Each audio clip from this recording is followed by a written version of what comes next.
ورحمۃ اللہ وبرکاتہ. پیارے حضور، وعلیکم السلام. خاکسار کا نام ہے مصطفیٰ کری. میں کارڈ ذرا اپنا کارڈ اوپر کرو. میرے تعلق گانا سے ہے. اپنا کارڈ جو نام کا کارڈ ہے ذرا اوپر کرو نا، میں دیکھوں ذرا اوپر. کیا نام ہے؟ جی مصطفیٰ کری ہے حضور. مصطفیٰ کری مصطفیٰ کراکری. کری. اچھا اچھا. جی حضور. ہاں، خاکسار کا یہ سوال ہے کہ گانا میں گزرے ہوئے حضور ہمیں کچھ دلچسپ. یہاں گھانین ہو آپ؟ گھانا کے رہنے والے ہو؟ جی حضور میں گانا. اچھا اچھا کیا سوال فرماتے ہیں آپ؟ میرے سوال یہ ہے کہ حضور ہمیں گانا میں گزرے ہوئے ہمیں کچھ دلچسپ واقعات سنا سکتے ہیں؟ دلچسپ واقعات؟ ابھی ایک دلچسپ واقعہ سنا تو دیا پھلوں کے کھانے کا، اور کتنے سناؤں تمہیں؟ ٹھیک ہے. میرے ہر ایک وہ اتنی آف ہینڈ جو ہے نا، اب باتیں یاد نہیں رہتی. 40 سال ہو گئے، کتنے سال ہو گئے مجھے وہاں سے آئے ہوئے؟ 43-44 ایئرز ہو گئے ہیں. تو اب مجھے اتنی باتیں تو یاد نہیں، لیکن بہرحال دلچسپ واقعات یہ ہیں کہ حضرت خلیفۃ المسیح ثالث رحمہ اللہ تعالیٰ کا دورہ میرے وقت میں ہوا تھا وہاں، اور ان کی مہمان نوازی، جو کھانے پینے کا انتظام تھا میرے اور ہم دونوں میاں بیوی کے سپرد تھا. ہم نے ان کے کھانے کا انتظام کرتے تھے، دورے پہ ساتھ ساتھ رہتے تھے، اور بڑا انجوائے کیا اس دورے کو ہم نے. تو اس وقت جس دن پہنچے ہیں خلیفہ صلی اللہ علیہ وسلم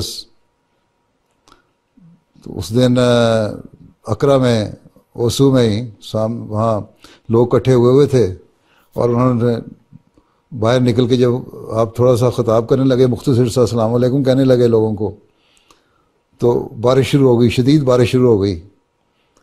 اور خلیفہ ثالث بھی بارش میں کھڑے رہے، چھتری اس کے اوپر دی ہوئی تھے ان کے سیکورٹی گارڈ نے، لیکن وہ پانی اتنا زیادہ تھا کہ ان کی شلوار اور اچکن سب کچھ بھیگ گئی. اور لوگ بھی جو عورتیں اور مرد اور بچے سے بیٹھے رہے، کوئی ہلا نہیں وہاں سے. خلیفہ ثالث بڑے متاثر ہوئے کہ دیکھو کتنا صبر اور حوصلہ ہے گھانین میں، کہ آرام سے بیٹھ کے انہوں نے خلیفہ کی باتیں سنی ہیں اور ہلے نہیں اپنی جگہ سے. اور یہ بڑا اچھا واقعہ تھا. اور یہ اس کے ضمن میں یہ بھی بتا دوں کہ جب 2005 میں نے تنزانیہ کا دورہ کیا ہے تو وہاں بھی شدید بارشیں ہو رہی تھیں.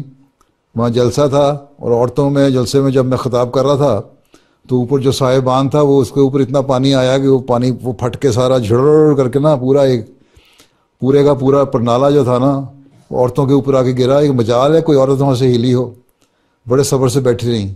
تو افریقنوں میں ماشاءاللہ صبر اور حوصلہ بہت ہے، اور ڈسپلن بھی ہے اگر کہیں چاہیں کرنا قائم کرنا.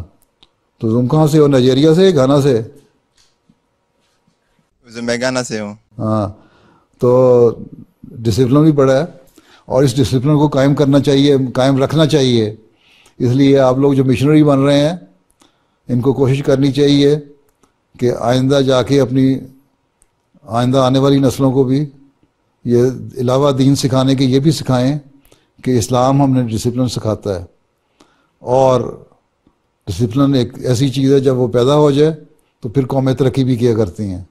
تو انشاءاللہ تعالیٰ جب افریقہ کی ترقی ہونی ہے اس میں کردار جماعت احمدیہ نے ادا کرنا ہے، اس لیے ڈسپلن بھی بہت ضروری ہے.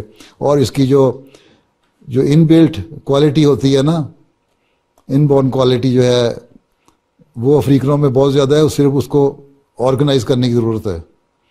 اس لیے اگر وہ آرگنائز کر لیں تو انشاءاللہ تعالیٰ افریقہ نے دنیا پہ رول کرنا ہے. اور اس کے لیے آپ لوگوں نے کردار ادا کرنا ہے. ٹھیک ہے، چلو بیٹھ جاؤ. جی حضور، جزاکم اللہ.